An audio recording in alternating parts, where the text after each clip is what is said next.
Bismillahirrahmanirrahim. Assalamualaikum warahmatullahi wabarakatuh. Kami di sini dari kelompok 5 mata kuliah Sosiologi dan Antropologi Pendidikan yang akan mempresentasikan hasil diskusi kami dengan tema sosialisasi dan kepribadian yang beranggotakan Muhammad Alfi Zakaria, Panglima Bunaya Frista Sahda, Nadia Nasuha Aprilia, Pipit Tia Fazira, dan Novi Al-Fatahani.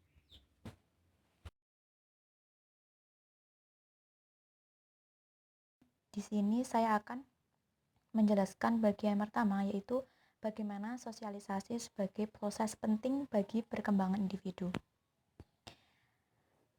Nah, sebelumnya, apa sih sosialisasi itu? Sosialisasi menurut Bruce J. Johan ialah suatu proses manusia mempelajari tata cara dalam kehidupan bermasyarakat untuk memperoleh kepribadian dan membangun kapasitasnya agar berfungsi dengan baik sebagai individu maupun sebagai anggota kelompok. Jadi dapat disimpulkan dari pengertian di atas bahwa sosialisasi itu dapat ditempuh oleh seseorang individu melalui proses belajar untuk memahami, menghayati, menyesuaikan, dan melaksanakan suatu tindakan sosial yang sesuai dengan pola perilaku masyarakatnya. Selanjutnya, sosialisasi memiliki beberapa tujuannya, yaitu yang pertama, memberikan bekal keterampilan yang dibutuhkan bagi individu pada masa kehidupan kelak. Memberikan bekal kemampuan untuk berkomunikasi secara efektif dan mengembangkan kemampuannya untuk membaca, menulis, dan berbicara. Membiasakan diri individu dengan nilai-nilai dan kepercayaan pokok yang ada pada masyarakat. Adapun bentuk-bentuk sosialisasi dapat dibagi menjadi dua, yaitu yang pertama, sosialisasi primer. Sosialisasi primer merupakan sosialisasi pada tahap-tahap awal kehidupan seseorang sebagai manusia. Sosialisasi primer di sini berlangsung saat anak berusia 1-5 tahun atau bisa disebut dengan anak yang belum masuk ke sekolah. Dalam sosialisasi primer di sini, anak mulai mengenal anggota keluarga dan juga lingkungan keluarganya.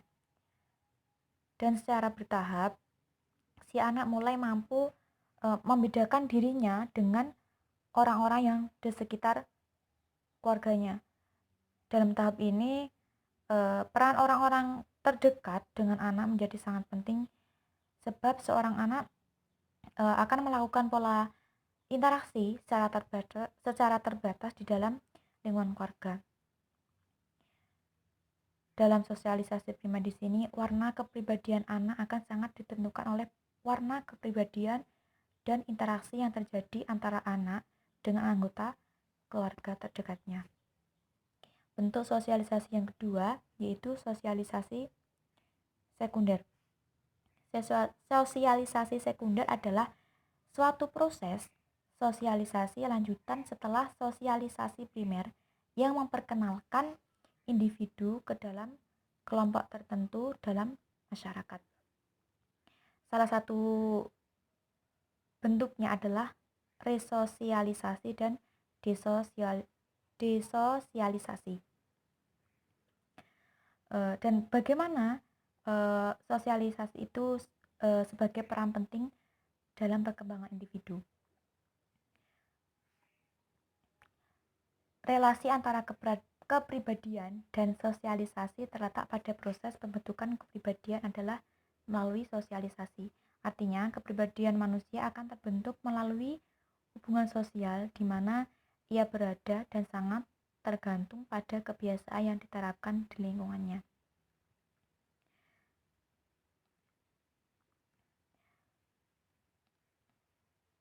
Fase-fase pembentukan kepribadian manusia. Perkembangan kepribadian dipengaruhi oleh 4 faktor. Yang pertama yaitu faktor pertama, warisan biologis atau biological heredity. Yang kedua, warisan lingkungan alam atau natural environment. Dan yang ketiga, warisan sosial atau social heritage. Dan faktor yang keempat, yaitu kelompok manusia atau grup. Selain melalui proses sosialisasi, terjadinya proses pembentukan kepribadian juga dapat terjadi melalui proses pendidikan dan pengajaran. Pembentukan kepribadian melalui interaksi dengan melalui pendidikan dan pengajaran terdapat perbedaan. Jika interaksi membentuk kepribadian individu secara alamiah, maka proses pendidikan merupakan proses yang terencana di mana para pendidik menanamkan pengaruhnya pada peserta didik dengan pola-pola yang dihendaki dengan seperangkat target yang telah ditentukan. Artinya di sini para pendidik di dalam lembaga pendidikan atau lembaga pengajaran merencanakan pada peserta didik untuk memiliki sikap, perilaku, dan keahlian tertentu. Sekian materi yang saya sampaikan. Materi selanjutnya akan disampaikan oleh teman saya, yaitu Nadia Nasuha Aprilia.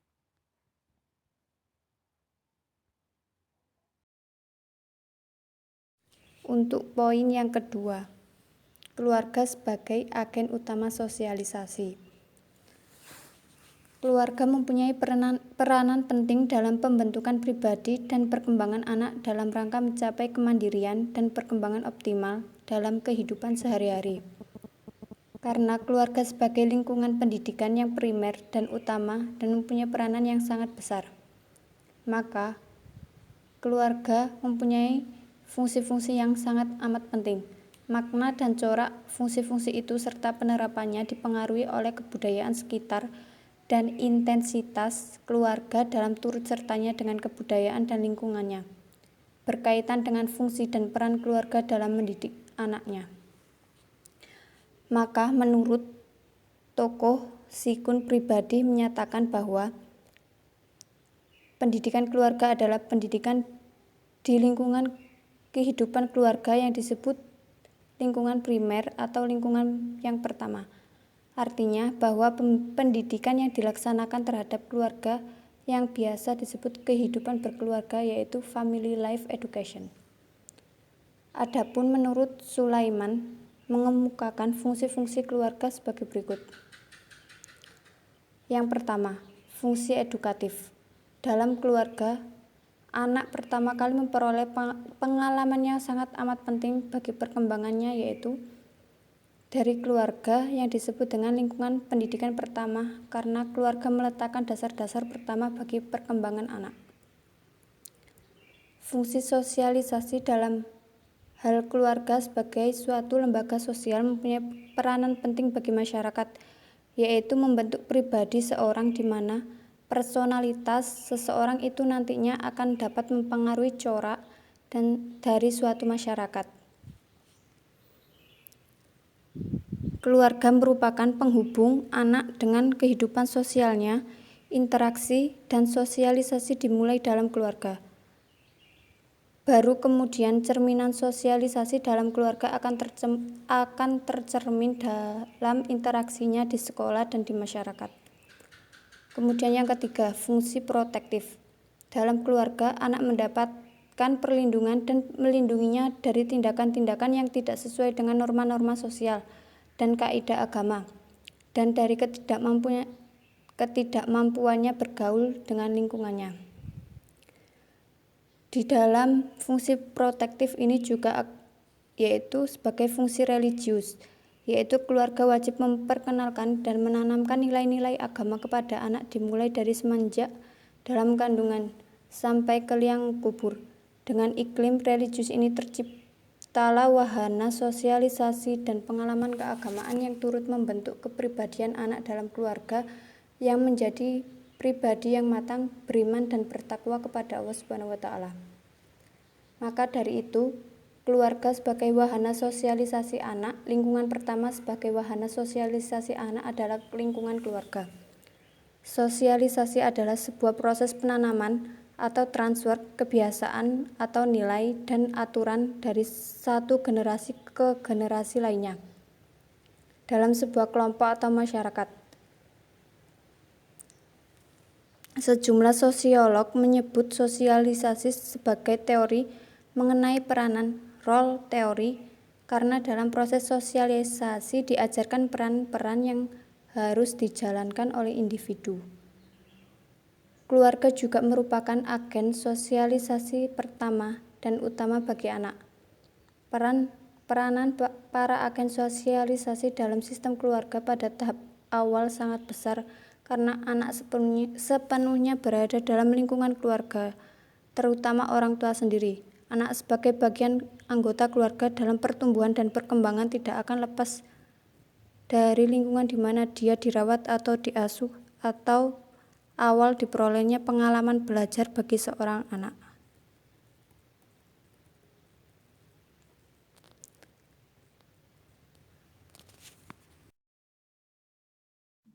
Poin C. Teman sebagai agen dalam membangun relasi sosial. Agen sosialisasi atau relasi sosial adalah pihak-pihak yang melaksanakan atau melakukan sosialisasi. Menurut Elkin, dalam BRIS tahun 1994, mengemukakan bahwa agen sosialisasi adalah kelompok-kelompok di mana suatu individu mendapatkan proses belajar sosialisasi. Agen sosialisasi tersebut adalah keluarga, teman sebaya, sekolah, dan media. Perkembangan sosial anak sangat dipengaruhi oleh lingkungan sosialnya, baik orang tua, sanak keluarga, orang dewasa lainnya, atau teman sebayanya. Teman sebaya memainkan peranan yang khusus dalam perkembangan anak. Teman sebaya adalah anak-anak yang memiliki usia yang setara dan tahap kematangan yang sama. Hubungan atau interaksi dengan teman sebaya menawarkan kesempatan kepada anak-anak untuk mengekspresikan hubungan interpersonal yang baru. Hubungan ini menjadi dasar bagi anak dalam perkembangan kemampuan sosialnya. Salah satu fungsi utama dari teman sebaya adalah menyediakan informasi dan perbandingan mengenai dunia di luar lingkungan keluarga bagi anak-anak. Hubungan teman sebaya yang baik sangat penting bagi perkembangan sosial anak. Seiring dengan perkembangan anak dan hubungannya dengan teman sebaya, pertukaran negatif dan konflik juga semakin meningkat. Menjadi sociable dan mendapatkan konflik selalu berjalan beriringan. Anak-anak yang sering mengalami konflik dengan teman sebaya biasanya lebih mudah berinteraksi dengan orang lain. Sebagaimana yang telah dikemukakan di atas, bahwa teman sebaya merupakan sumber informasi bagi anak-anak dalam berhubungan dengan orang lain. Teman sebaya dalam peranannya sebagai sumber informasi dapat menjadi reinforcer, model, dan juga pembanding. Adapun fungsi teman sebaya dalam sosialisasi anak menurut Hetherington Park tahun 1999 menyebutkan 3 fungsi utama, yaitu yang pertama, teman sebaya sebagai reinforcer. Artinya, anak-anak cenderung untuk berbagi dengan teman sebaya daripada dengan orang tuanya. Banyak orang tua yang menemukan bahwa anak-anak lebih mendengarkan nasihat teman sebaya daripada nasihat orang tuanya. Tidak diragukan lagi bahwa dorongan teman sebaya dalam bentuk penerimaan dan perhatian mempengaruhi sosialisasi anak. Poin yang kedua, teman sebaya sebagai model. Teman sebaya juga mempengaruhi anak-anak dengan berperan sebagai model. Anak-anak mendapatkan pengetahuan yang luas mengenai berbagai jenis respon melalui pengamatannya terhadap perilaku anak-anak lainnya. Anak-anak juga belajar kemampuan sosial melalui imitasi, modeling terhadap anggota kelompok yang lebih dominan. Poin yang ketiga yaitu teman sebaya sebagai pemandu dan instruktur. Teman sebaya menyediakan kesempatan untuk bersosialisasi dan mengembangkan hubungan dan rasa memiliki. Teman sebaya berperan dalam memberikan informasi dan masukan bagi teman sebaya lainnya. Hubungan ini bersifat dua arah. Di sini saya akan menjelaskan tentang media massa menjadi agen multifungsi dalam pendidikan. Media massa adalah alat yang digunakan oleh manusia untuk menyampaikan pesan. Jadi di sini media massa yaitu merupakan sebuah alat untuk menyampaikan pesan. Media massa menjadi penting karena memang memiliki kekuatan bukan sekedar mampu menyampaikan pesan kepada khalayak, tetapi lebih karena media menjalankan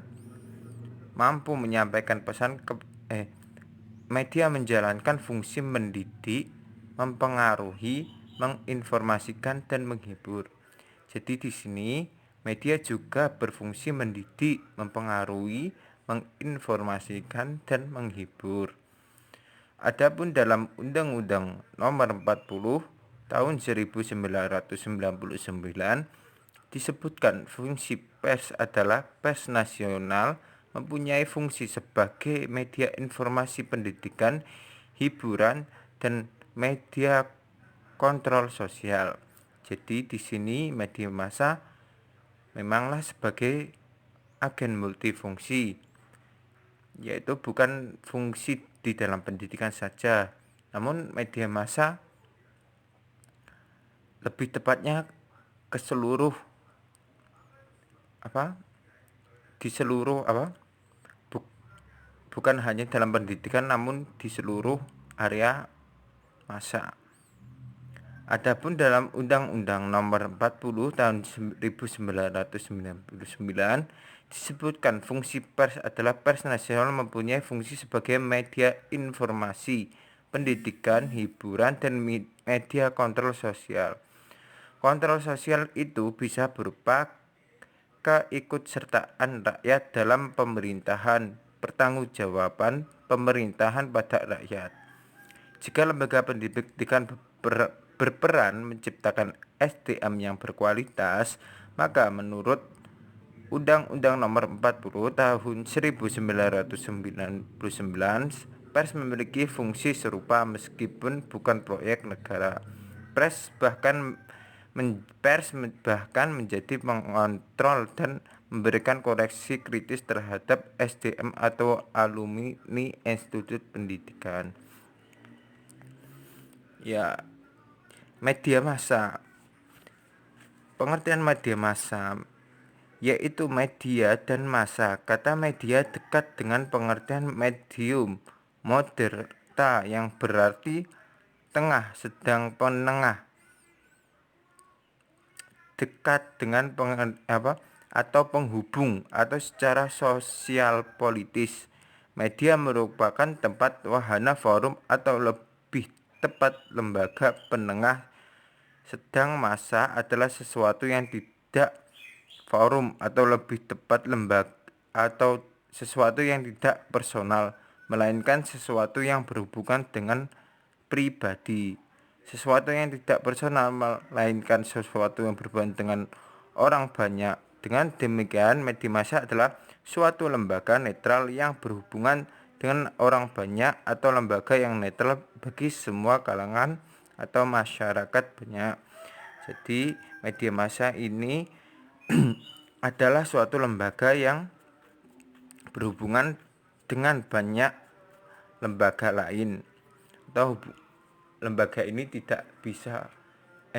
lembaga ini bisa ditempatkan di mana saja, bukan hanya di pendidikan tapi di masyarakat pun juga bisa. Dalam hal ini,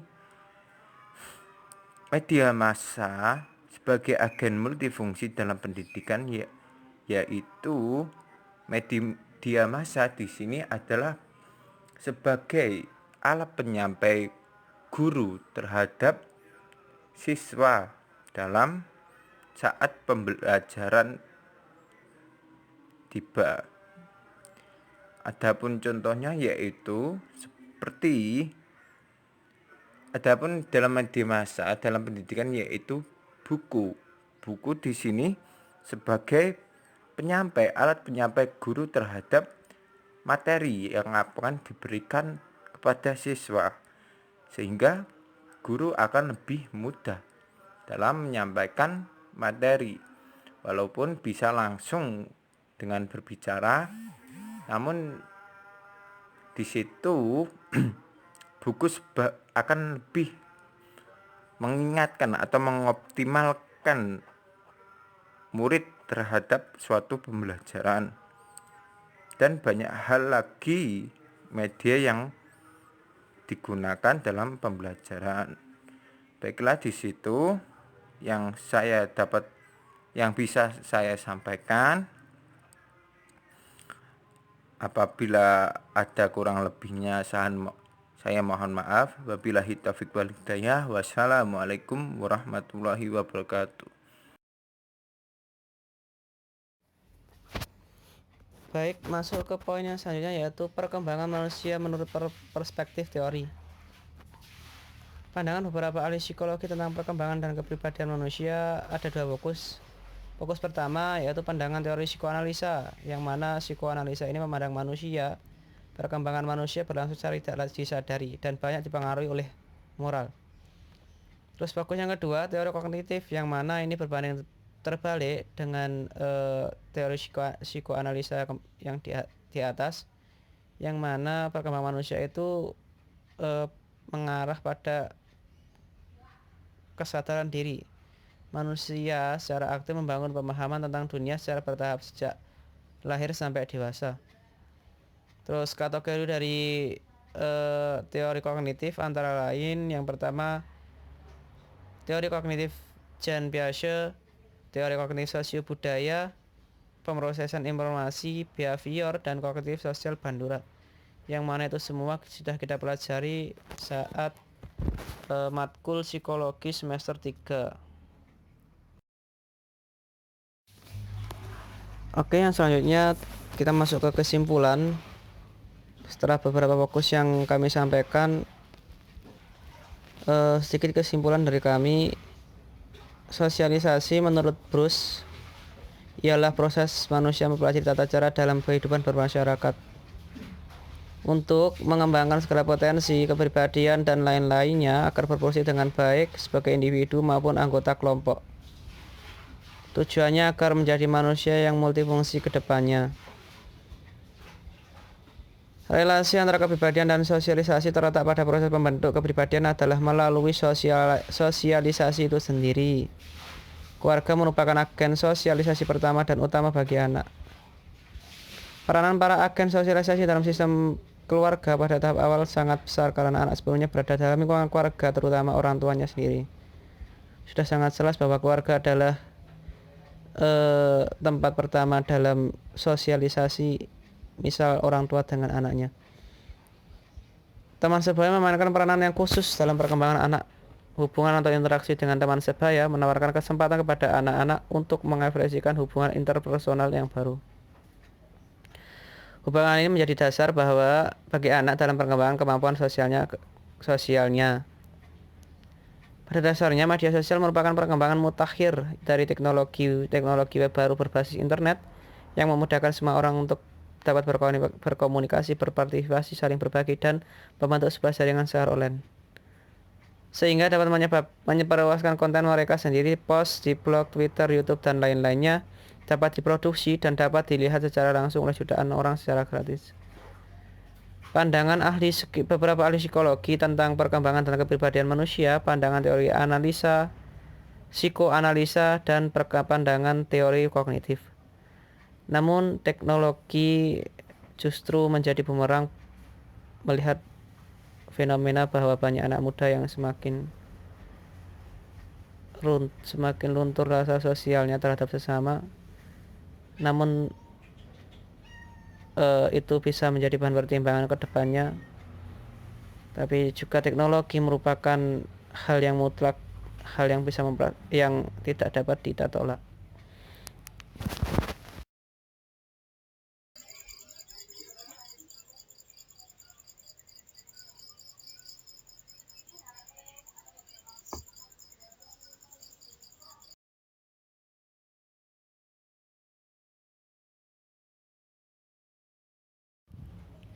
Baik teman-teman, terima kasih atas perhatian teman-teman semuanya.